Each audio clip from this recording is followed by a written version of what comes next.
Hello beautiful writers out there. So as writers, we are constantly in the stage of rewriting. We are constantly, chasing the next draft. We want to beat it out, we want to solidify, we want to really get the best draft possible before we hand it to someone else. So the question is, how can you make your draft solid? So today I'm going to share with you the top 7 shortcomings that I spotted over the years being a script consultant and a script doctor. Maybe this is somewhat a shortcut for you. So buckle up. This is my top 7 shortcomings of manuscripts. Okay, without further ado, let's jump right into it. So, number 1. The protagonist is not active. Yes, you might think, I got this down. But believe me, I do read so many scripts where the protagonist is not active that it feels like it should be common sense, but most often it is not. Here's the thing. A story almost always works like this. You have a protagonist. That protagonist is dealing with some inner struggle. Or to be more precise, the protagonist is not really aware of what's missing within him or herself. That needs to come out through the course of the movie. The protagonist is forced to pursue a goal. While still pursuing the outer goal, the inner goal will become more obvious, and by becoming more obvious, the intention might shift from, it is not as important to finish the outer goal or to reach the outer goal. It's more important that this person heals inside. So make the protagonist active. Okay, and number 2, the story is plot driven. Okay, what does that even mean? A story is called plot driven if the plot dominates how the story will unfold over the course of the movie. Whereas in a character-driven story, the character is really the force who sets, everything in motion and who will then dictate how the story unfolds. And that's really what you want. You want a character-driven story. A character that is making active decisions and active choices, and these choices result in consequences, and the consequences need to be dealt with. Number 3, the antagonist does not have an agenda. The result of, not having an agenda will almost always be that this antagonist seems to be just pure evil.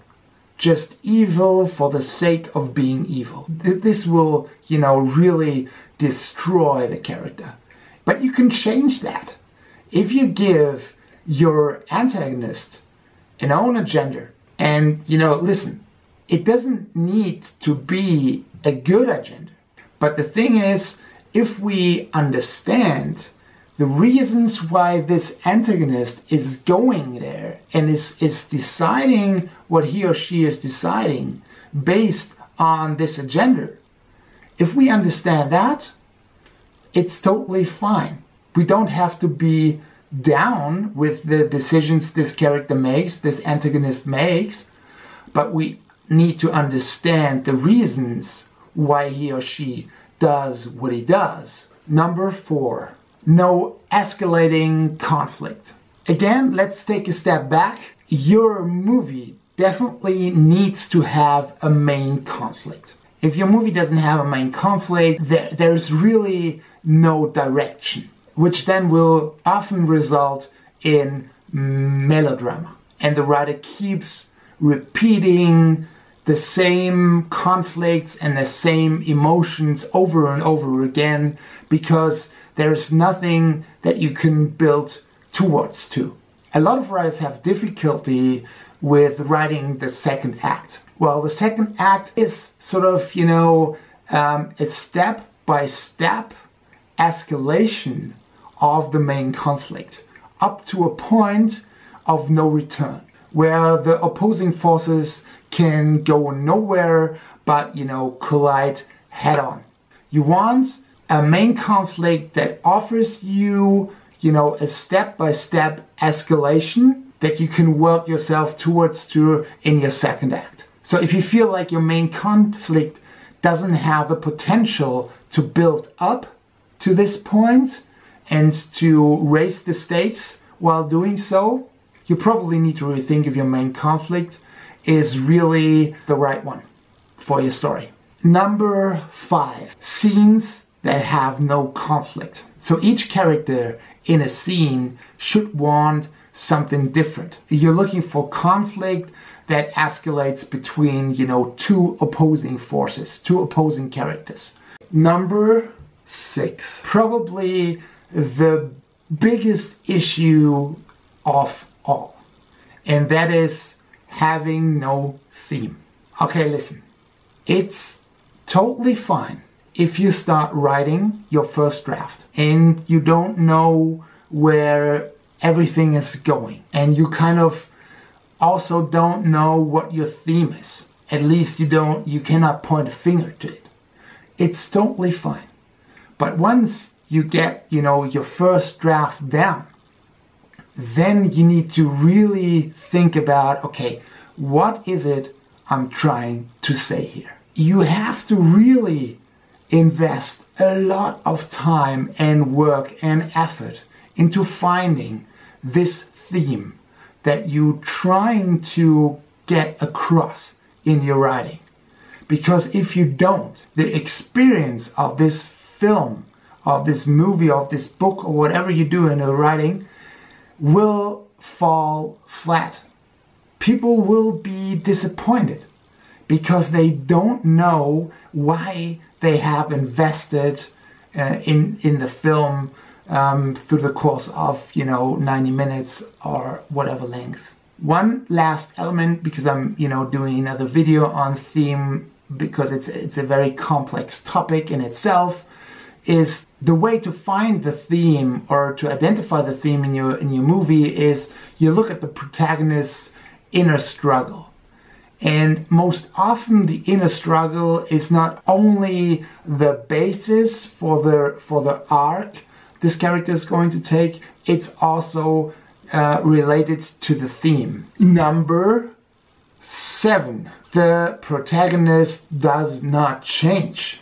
There's often this one note that really keeps the movie from getting produced, and that is the protagonist does not change from beginning to end.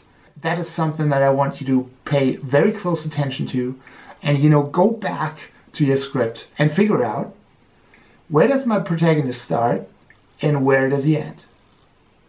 He or she, that is. If the change is not obvious enough, if the change is not big enough, you probably will never get your movie made. Alright, so that's it for today. I hope you enjoyed my 7 shortcomings. Even though you might probably have spotted some things that are lagging in your writing, don't worry about it. Now's the time to address it. That's the beauty about rewriting. You know, you can always address those shortcomings, if you know about them, in a potential rewrite. And I will look after you and make sure it's really solid, so that you can really strive as a writer and focus on what's really important, and that is your voice. Hone your voice, hone your craft. That's what I'm here for. Hope to see you in the next video. Take care, guys, and make sure you like and subscribe and all this good stuff, and share the video with fellow writers so that we can all help each other to, you know, really become the best version of ourselves. See you in the next video. Right on.